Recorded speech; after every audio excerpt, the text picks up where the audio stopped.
बीडमध्ये पोलीस भरती दरम्यान उमेदवाराचा मृत्यू झालाय। अतिशय धक्कादायक घटना आपण पाहतोय। 1600 मीटर धावताना त्याला भोवळ आली आहे आणि डिहायड्रेशनमुळे हार्ट अटॅक आल्याची माहिती समोर येते। परळीतील दीपक वावळ असं या तरुणाचं नाव आहे।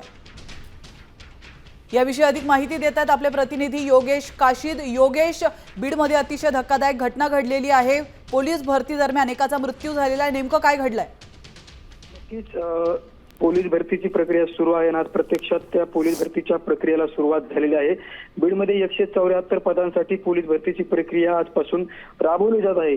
एका उमेदवाराला भोवळ आल्याने बीडच्या जिल्हा रुग्णालयात दाखल करण्यात आले। मात्र एकत्रित पाहायला गेले तर ज्यावेळेस धावताना त्याला चक्कर आली, भोवळ आली आणि याचमुळे त्याला डिहायड्रेशन झाल्यामुळे हार्ट अटॅक आल्याची प्राथमिक माहिती डॉक्टरने दिलेली आहे। मात्र जो उमेदवार आहे नक्कीच धन्यवाद योगेश, तुम्ही दिलेल्या महत्त्वपूर्ण माहितीबद्दल।